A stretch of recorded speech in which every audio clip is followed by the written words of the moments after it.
ಆತ್ಮೀಯ H16 news ಅರ್ಥಾತ್ ಸೀತಾರಾಮ್ ನ್ಯೂಸದ ವೀಕ್ಷಕರೇ, ನಾನು ನಿಮ್ಮವ ಎಂ ಆಯುಧ ಮಲ್ಲಪ್ಪ ಜೊತೆವರು. ತಾವು ಈಗ ಸುದ್ದಿಗಳ ಲೋಕಕ್ಕೆ ಎಂಟ್ರಿ ಹೊಡಿತಾ ಇದ್ದೀರಿ. ಈ ಸುದ್ದಿಗಳನ್ನು ಪ್ರತಿಯೊಂದು ನೋಡೋ ಜೊತೆಗೆ ನಿಮ್ಮ ಅಭಿಪ್ರಾಯಗಳನ್ನು ಹಚ್ತಾ ಇರಿ. ಯಾಕಂದರೆ ಈ ಸುದ್ದಿಗಳು ನಿಮಗಾಗಿ, ನಿಮ್ಮ ಬದುಕಿಗಾಗಿ, ನಿಮ್ಮ ವೈಚಾರಿಕೆಗಾಗಿ, ನಿಮ್ಮ ತಿಳುವಳಿಕೆಗಾಗಿಯೂ ನಿಮಗೂ ಗೊತ್ತು. ಜೊತೆಗೆ ನಮಗೂ ನಿಮ್ಮೊಂದಿಗೆ ಇದೊಂದು ಮಾತಾಡುವಂಥ ಜೊತೆಗೆ ಸುದ್ದಿಗಳನ್ನು ಬಿಡುವಂಥ ಕೆಲಸ. ಈ ಕೆಲಸದಲ್ಲಿ ನಾವು ನಿಮ್ಮೊಂದಿಗಿದ್ದೀವಿ ಅಂತ ಹೇಳ್ತಾ ನೋಡ್ತಾ ಇರಿ ಈ ಸುದ್ದಿಗಳನ್ನು. ಅಧ್ಯಕ್ಷತೆಯನ್ನು ವಹಿಸಿರುವಂತಹ ನಾಡಿನ ಗಣ್ಯ ಪತ್ರಕರ್ತರಾದ ಶ್ರೀ ವಿಶ್ವೇಶ್ವರ ಭಟ್ ಅವರೇ, ವೇದಿಕೆಯಲ್ಲಿರುವ ಇತರೆಲ್ಲ ಗಣ್ಯರ ಜೊತೆ ಇಲ್ಲಿ ಸಭಾಂಗಣದಲ್ಲಿ ನೆರೆದಿರುವಂತಹ ಪ್ರಾಜ್ಞ ಶ್ರೋತೃವರ್ಗ, ನನ್ನ ಅಕ್ಕ ತಂಗಿಯರೇ, ಅಣ್ಣ ತಮ್ಮಂದಿರೇ, ನೋಡಿ, ಪರಮ ಪೂಜ್ಯ ಧರ್ಮಾಧಿಕಾರಿಗಳ ಉಪಸ್ಥಿತಿಯಲ್ಲಿ ನಿಮ್ಮೆಲ್ಲರ ಜೊತೆ ಸಾಹಿತ್ಯದ ಕುರಿತಾದ ನನ್ನ ಕೆಲವು ವಿಚಾರಗಳನ್ನ ಹಂಚಿಕೊಳ್ಳೋ ಒಂದು ಅವಕಾಶ ಇದೆಯಲ್ಲ, ಇದು ಬದುಕಿನಲ್ಲಿ ಬಹುಶಃ ಒಂದು ಸಲ ಮಾತ್ರ ಬರುವಂತ ಸುಯೋಗ, ಸೌಭಾಗ್ಯ. ಇದು ನನ್ನ ಪಾಲಿಗೆ ದಕ್ಕುತ್ತೆ ಅನ್ನೋ ಒಂದು ಕಲ್ಪನೆಯೇ ನನಗಿರಲಿಲ್ಲ ನಿಜವಾಗ್ಲೂ. ಆದರೆ ಇದನ್ನು ಸಾಧ್ಯವಾಗಿಸಿತ್ತು ಇಂಥ ಒಂದು ಸುಯೋಗ, ಸೌಭಾಗ್ಯ ನನ್ನ ಪಾಲಿಗೆ ಸಿಗುವಂತೆ ಕರುಣಿಸಿದ್ದು ಮೊದಲಿಗೆ ಪರಮ ಪೂಜ್ಯ ಧರ್ಮಾಧಿಕಾರಿಗಳೇ, ಪ್ರಾಧ್ಯಾಪಕರಾದಂಥ ಡಾಕ್ಟರ್ ಶ್ರೀಧರ ಭಟ್ ಅವರು, ಡಾಕ್ಟರ್ ಮಹೇಶ್ ಶೆಟ್ಟಿ ಅವರು, ಆಮೇಲೆ ಡಾಕ್ಟರ್ ಮಾಧವ ಮೂಡುಕೊಣಾಜಿ ಅವರು, ಮತ್ತು ಜೊತೆಗೆ ನಾನು ಇಲ್ಲಿ ಬಂದಾಗಿನಿಂದ ನನ್ನ ಇಲ್ಲಿ ಒಂದು ಇರವನ್ನು ಇಲ್ಲಿ ತುಂಬ ಅನುಕೂಲಕರಗೊಳಿಸ್ತಾ ಇರುವಂತಹ ಈ ನನ್ನ ಈ ಒಂದು ಉಪಸ್ಥಿತಿಯ ಪ್ರೆಸೆನ್ಸ್ನಲ್ಲಿ ಇರುವಂತಹ ಒಂದು ಸುಂದರ ಅನುಭವಗೊಳಿಸ್ತಾ ಇರುವಂತಹ ಡಾಕ್ಟರ್ ಗಣರಾಜ್ ಅವರು, ಇವರೆಲ್ಲರೂ ಸೇರಿ ನನಗೆ ಬದುಕಿನ ಈ ಸೌಭಾಗ್ಯವನ್ನು ಕರುಣಿಸಿದ್ದಾರೆ. ಆಕ್ಚುಲಿ ನನಗೆ ಎಷ್ಟು ಸಂತೋಷ ಆಗ್ತಾ ಇದೆ ಅಂತ ಹೇಳಿದ್ರೆ, ನಾನು ಏನು ಮಾತಾಡಬೇಕು ಅಂತಾನೆ ನನಗೆ ಗೊತ್ತಾಗ್ತಾ ಇಲ್ಲ. ಆಕ್ಚುಲಿ ನಾನು ತುಂಬ ಮಾತಾಡ್ತೀನಿ, ನಾನು ಮಾತಾಡೋದು ನನ್ನ ಒಂದು ಚಾಳಿ ಅಂತಲೇ ಹೇಳಬೇಕು ನೀವು. ಆದರೆ ಇಲ್ಲಿ ಏನು ಮಾತಾಡಬೇಕು, ಪ್ರಾಜ್ಞರಾದಂತಹ ಧರ್ಮಾಧಿಕಾರಿಗಳಿದ್ದಾರೆ, ಅವರ ಜ್ಞಾನಕ್ಕಿಂತ ನನ್ನ ಜ್ಞಾನ ಮಿಗಿಲ ಇಲ್ಲ. ಮತ್ತೆ ನಾಡಿನ ಗಣ್ಯ ಪತ್ರಕರ್ತರು, ದೇಶ ವಿದೇಶಗಳ ಎಲ್ಲ ವಿಷಯಗಳ ಬಗ್ಗೆ ಬರೆಯುವಂತಹ ವಿಶ್ವೇಶ್ವರ ಭಟ್ರಿದ್ದಾರೆ. ಅವ್ರ ಎದುರಿಗೆ ನಾನು ನನ್ನ ಜ್ಞಾನ ಪ್ರದರ್ಶನ ಮಾಡೋದು ಸರಿಯಾ, ನಾನು ಮಾತಾಡಬಹುದಾ, ನಾನು ನಿಜವಾಗ್ಲೂ ಅರ್ಥ ಆಗ್ತಾ ಇಲ್ಲ. ಆದರೆ ಇದು ನನ್ನ ಕರ್ತವ್ಯ ಸಹ ಆಗಿದೆ, ನಾನು ಮಾತಾಡಬೇಕಾದದ್ದು. ಒಂದು ಪ್ರಯತ್ನ ಮಾಡ್ತೀನಿ. ಪ್ರಯತ್ನದಲ್ಲಿ ಬಹುಶಃ ಧರ್ಮಾಧಿಕಾರಿಗಳ ಆಶೀರ್ವಾದದಿಂದ ನಾನು ಯಶಸ್ವಿ ಆಗ್ತೀನಿ ಅನ್ನೋ ನಂಬಿಕೆ ನನಗಿದೆ. ಆಯ್ತು ನೋಡಿ, ನನಗಿರೋ ಸಮಯ ಮಿತಿ ಇದೆ. ನಾನು ಸಾಮಾನ್ಯವಾಗಿ ಆ್ಯಕ್ಚುಲಿ ಯೂನಿವರ್ಸಿಟಿ ಪಾಠ ಮಾಡುವಾಗ ಒಮ್ಮೊಮ್ಮೆ 4-5 ಗಂಟೆಗಳು ನಿರಂತರವಾಗಿ ಪಾಠ ಮಾಡೋದುಂಟು. ನಾನು ಮಕ್ಕಳು ಕೂತ್ಕೊಂಡು ಕೇಳ್ತಾ ಇದ್ರು. ಈಗ ನನ್ನ ಮಾತಿಗೆ ವಿರಾಮವೇ ಇರುತ್ತಿರಲಿಲ್ಲ ಆ್ಯಕ್ಚುಲಿ, ಆಯ್ತಾ. ಆದರೆ ಇಲ್ಲಿ ಸಮಯದ ಮಿತಿ ಇದೆ, ನಾನು ಅದನ್ನು ಪಾಲಿಸಲೇಬೇಕು. ಅದು ಸಮಯ ಮಿತಿ ದಾಟಿ, ಅದು ಧರ್ಮಾಧಿಕಾರಿಗಳ ಸಮ್ಮುಖದಲ್ಲಿ ನಾನು ಉಗುತಟ್ಟವನ್ನು ನಾನು ತೋರಬಾರದು. ಅದರಲ್ಲೂ ಸಹ ನಾನು ಆ್ಯಕ್ಚುಲಿ ಸಮಯ ಮಿತಿಯೊಳಗೆ ನನ್ನ ಮಾತುಗಳನ್ನು ನಿಮಗೆ ತಲುಪಿಸೋದಕ್ಕೆ ಪ್ರಯತ್ನ ಮಾಡ್ತೇನೆ. ಓಕೆ, ಒಂದು ವೇಳೆ ನನ್ನ ಸಮಯ ಮಿತಿನ ದಾಟಿದ್ರೆ ನನ್ನನ್ನು ಎಚ್ಚರಿಸುವಂಥ ಸ್ವಾತಂತ್ರ್ಯ ನಿಮಗೆಲ್ಲರಿಗೂ ಇದೆ. ರೈಟ್, ಈಗ ವಿಷಯಕ್ಕೆ ಬರ್ತೇನೆ ನೋಡಿ. ನಾನು ಒಂದು ಕಥೆಯಿಂದ ಆರಂಭಿಸ್ತೇನೆ ನನ್ನ ಮಾತನ್ನು. ಇದು ಕಥೆ ಅಂತ ಯಾಕೆ ಹೇಳ್ತೀನಿ ಅಂದರೆ, ತುಂಬ ಜನ ಹೇಳ್ತಾರೆ ಇದು ನಿಜವಾಗಿ ನಡೆದದ್ದು ಅಂತ, ಆಯ್ತಾ. ಆದರೆ ನಾನು ಕಥೆ ಅಂತ ಯಾಕೆ ಹೇಳ್ತೀನಿ ಅಂದರೆ, ನೋಡಿ, ನಿಜವಾಗಿ ನಡೆದದಕ್ಕೆ ಸತ್ಯ ಒಂದೇ ಆಗಿರ್ತದೆ, ಸತ್ಯ ಒಂದೇ ವರ್ಷ, ಒಂದೇ ರೂಪ ಅದಕ್ಕಿರೋದು. ಆದರೆ ನಾನು ಹೇಳಿದ ಈ ವಿಷಯಕ್ಕೆ 2 ರೂಪಗಳಿವೆ. ಹೀಗಾಗಿ 2 ರೂಪಗಳಿದ್ರೆ ಅದು ಅಂತ ಅನ್ನಿಸ್ಬೋದು. ಆದರೂ ಸ್ವಲ್ಪ ಹೊತ್ತು ಸತ್ಯ ಇರ್ತದೆ. ಯಾಕಂದರೆ ಈ ಘಟನೆಯನ್ನು ಇಲ್ಲಿ ಬರೋ ಎರಡು ಪಾತ್ರಗಳು ಸುಮಾರು ನಾನು ಒಬ್ಬ ಯಂಗ್ ಯೂನಿವರ್ಸಿಟಿ ಅಸಿಸ್ಟೆಂಟ್ ಪ್ರೊಫೆಸರ್ ಆಗಿ ನಾನು ಕಾರ್ಯಾರಂಭ ಮಾಡಿಸಿದಾಗ ನಾನು ಅಟೆಂಡ್ ಮಾಡಿದಂಥ ಒಂದು ಓರಿಯಂಟೇಷನ್ ಪ್ರೋಗ್ರಾಮ್ನಲ್ಲಿ ಸಂಪನ್ಮೂಲ ವ್ಯಕ್ತಿಯಾಗಿ ಬಂದಿದ್ದ ಒಬ್ಬ ಹಿರಿಯರು ಹೇಳಿದಂಥ ಈ ಕಥೆ ಇದು. ಅದರ ಇಬ್ಬರು ಪಾತ್ರಧಾರಿಗಳು ತತ್ವಜ್ಞಾನಿ ಅರಿಸ್ಟಾಟಲ್ ಮತ್ತು ಆತನ ಒಬ್ಬ ಅನಾಮಿಕ ಶಿಷ್ಯ. ಅನಂತರ ನನ್ನ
ಕರುಣ ಕಥೆ ಎಂಬ ಪುಸ್ತಕವನ್ನು ಪೂಜ್ಯ ಕಾವಂದರು ಈಗ ಬಿಡುಗಡೆಗೊಳಿಸಿದ್ದಾರೆ.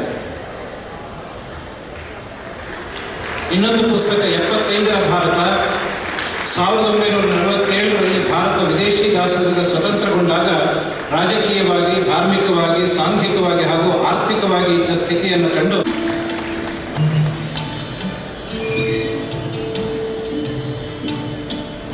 ಸ್ವಾಮಿಗೆ ಶಿರಸಾಷ್ಟಾಂಗ ನಮಸ್ಕಾರವನ್ನು ಮಾಡುತ್ತಾ, ವೇದಿಕೆಯ ಮೇಲೆ ದಿವ್ಯ ಸಂಪನ್ನರಾಗಿರುವಂಥ ಧರ್ಮಾಧಿಕಾರಿಗಳು, ನಮ್ಮೆಲ್ಲರ ಆದರಣೀಯರು ಆದಂಥ ಸನ್ಮಾನ್ಯ ಶ್ರೀ ಡಾಕ್ಟರ್ ವೀರೇಂದ್ರ ಹೆಗ್ಗಡೆ ಅವರೇ,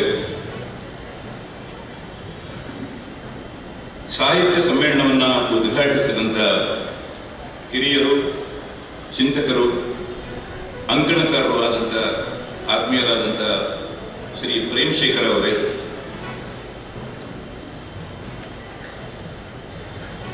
ಆತ್ಮೀಯರಾದಂಥ ಶ್ರೀ ಡಿ ಹರ್ಷೇಂದ್ರ ಕುಮಾರ್ ಅವರೇ,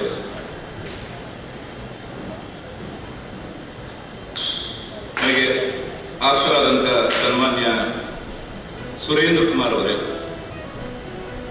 ಇವತ್ತಿನ ಈ ಸಮ್ಮೇಳನದಲ್ಲಿ ಉಪನ್ಯಾಸವನ್ನು ಮಾಡಲಿಕ್ಕೆ ಆಗಮಿಸಿರುವಂಥ ಶ್ರೀಮತಿ ಶಾಂತಾ ನಾಗಮಂಗಲ ಅವರೇ, ಡಾಕ್ಟರ್ ರಘು ಅವರೇ, ನನ್ನ ಕಾಲೇಜು ದಿನಗಳ ಸಹಪಾಠಿ ಹಾಗೂ ಆತ್ಮೀಯರಾದಂಥ ಡಾಕ್ಟರ್ BM ಶರವೇಂದ್ರ ಸ್ವಾಮಿ ಅವರೇ,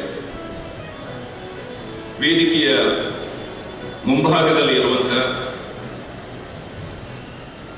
ನನ್ನ ಆತ್ಮೀಯರಾದಂಥ ಹಿತೈಷಿಗಳು ಆದಂಥ ಶ್ರೀಮತಿ ಹೇಮಾವತಿ ಹೆಗಡೆ ಅವರೇ, ಸಭೆಯಲ್ಲಿ ಸೇರಿರುವಂಥ ಎಲ್ಲ ಶ್ರದ್ಧೆಯ ಮಾತೆಯರೇ, ಮಾನವಂತ ಮಹನೀಯರೇ, ನನ್ನ ವೃತ್ತಿ ಬಾಂಧವರಾದಂಥ ಮಾಧ್ಯಮ ಸ್ನೇಹಿತರೇ, ಎಲ್ಲರಿಗೂ ಧನ್ಯವಾದಗಳು.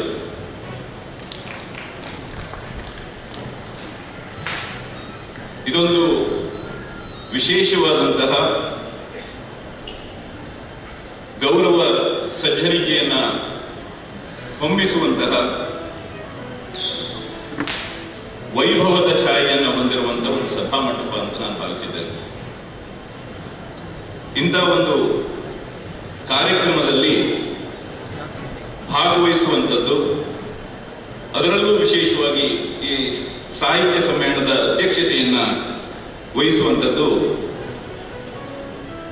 ನನ್ನ ಜೀವನದ ಸುಕೃತ ಮತ್ತು ಅವಿಸ್ಮರಣೀಯ ಘಟನೆಗಳಲ್ಲಿ ಒಂದು ಅಂತ ನಾನು ಭಾವಿಸಿದ್ದೇನೆ. ಇಂಥ ಒಂದು ಅವಕಾಶವನ್ನು ಕಲ್ಪಿಸಿಕೊಟ್ಟಂತ ವೀರೇಂದ್ರ ಹೆಗ್ಗಡೆ ಅವರಿಗೆ ನಾನು ಅಂತಃಕರಣ ಪೂರ್ವಕವಾಗಿ ನನ್ನ ಕೃತಜ್ಞತೆಯನ್ನು ನಾನು ಸೂಚಿಸ್ತೇನೆ.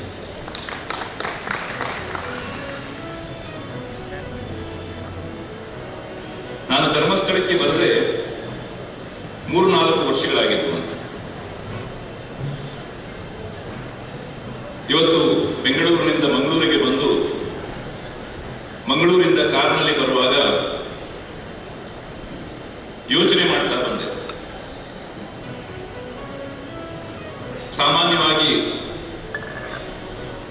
ಅನಿಸುವುದಕ್ಕಿಂತ ವಿಶೇಷವಾಗಿ ನನಗೆ ಈ ಸಲದ ಪ್ರಯಾಣ ಒಂದು ವಿಚಿತ್ರ ಅನುಭವವನ್ನು ನೀಡಿತು ಅನ್ನುವಂಥದ್ದನ್ನು ನಿಮ್ಮ ಮುಂದೆ ಹಂಚಿಕೊಳ್ಬಹುದು ಅಂತ ಅಂದ್ಕೊಂಡೆ. ಧರ್ಮಸ್ಥಳಕ್ಕೆ ಆಗಮಿಸ್ತಾ ಇರುವಾಗ ನನ್ನ ಮನಸ್ಸಿನಲ್ಲಿ ಅನಿಸ್ತು, ಇಲ್ಲಿನ ಎಲ್ಲ ಸಂದೇಹದ ಗುಂಡಿಗಳೆಲ್ಲ ಮುಚ್ಚಿ ಹೋಗಿದ್ದನ್ನು ನಾನು ಕಂಡೆ ಅಂತ ಇದೆ.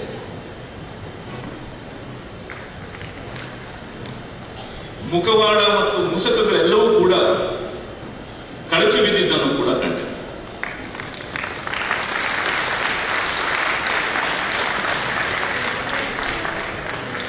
ಬುರುಡೆಗಳೆಲ್ಲ ಬರಿದಾಗಿದ್ದನ್ನು ಕೂಡ ಕಂಡೆ.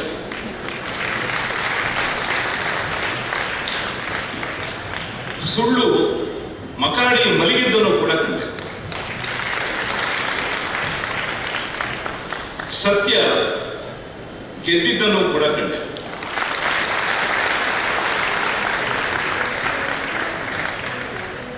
ಗೆದ್ದಿದ್ದು ಮಂಜುನಾಥ ಮೂಡಿಸಿದ ಪ್ರಜ್ಞೆ, ಗೆದ್ದಿದ್ದು ವೀರೇಂದ್ರ ಹೆಗ್ಗಡೆಯವರ ಸ್ಥಿತಪ್ರಜ್ಞೆ.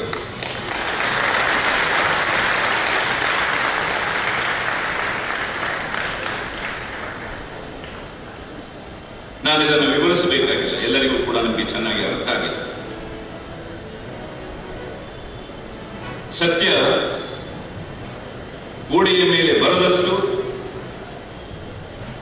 ಸೂರ್ಯನ ಕಿರಣಗಳಷ್ಟು ಸುಸ್ಪಷ್ಟವಾಗಿದೆ. ಯಾರಲ್ಲೂ ಯಾವ ಸಂದೇಹಗಳು ಕೂಡ ಉಳಿದಿಲ್ಲ. ಆಕಾಶ ನೀಲಿಯಾಗಿದೆ, ಶುಭ್ರವಾಗಿದೆ. ಕಾರ್ಮೋಡಗಳೆಲ್ಲ ಚದರಿ ಹೋಗಿದೆ. ಪುರುಷೋತ್ತಮ್ ಬಿಳಿಮಲೆ ಅವರು ಕನ್ನಡ ಪ್ರಾಧಿಕಾರದ ಅಭಿವೃದ್ಧಿ ಪ್ರಾಧಿಕಾರದ ಅಧ್ಯಕ್ಷರ ಹೇಳಿಕೆ ದಕ್ಷಿಣ ಕನ್ನಡ ಜಿಲ್ಲಾ ಬಿಜೆಪಿಯ ಅಧ್ಯಕ್ಷರಾದಂತಹ ಸತೀಶ್ ಕುಂಬಳ ವಹಿಸಿಕೊಳ್ಳಲಿದ್ದಾರೆ.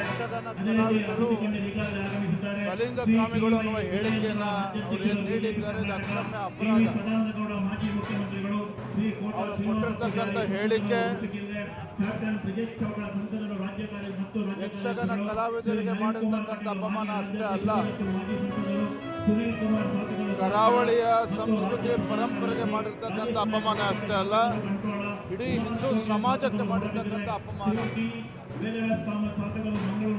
ಅವ್ರಿಗೇನಾದ್ರೂ ಕಿಂಚಿತ್ತಾದ್ರೂ ಕೂಡ ನಮ್ಮ ಸಂಸ್ಕೃತಿ, ನಮ್ಮ ಪರಂಪರೆ ಸ್ವಲ್ಪನಾದ್ರೂ ಕಾಳಜಿ ಇದ್ರೆ ತಕ್ಷಣ ಕ್ಷಮೆಯನ್ನ ಕೇಳಬೇಕು.